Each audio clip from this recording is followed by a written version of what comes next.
আপনি যদি YouTube channel প্রথমবার দেখছেন তো সাবস্ক্রাইব করবেন, একদম ভিডিও পাওয়ার জন্য পাশে নোটিফিকেশন বেল আছে সাথে ক্লিক করবেন, গানটা ভালো লাগলে লাইক এবং সাবস্ক্রাইব করবেন, আবার বন্ধুদের সঙ্গে শেয়ার করবেন।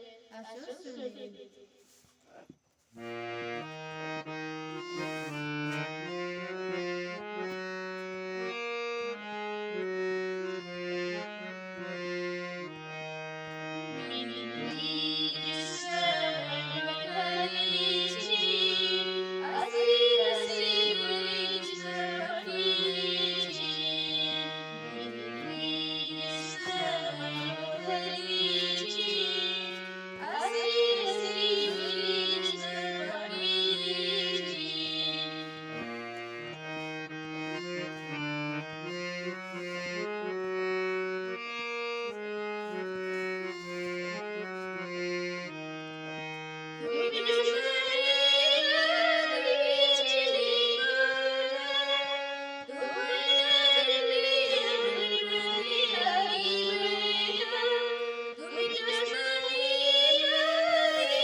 আমাদের ইউটিউব চ্যানেল সাবস্ক্রাইব করবেন, নতুন ভিডিও পাওয়ার জন্য পাশে নোটিফিকেশন বেলটা আছে সেখানে ক্লিক করবেন, গানটা ভালো লাগলে লাইক এবং সাবস্ক্রাইব করবেন এবং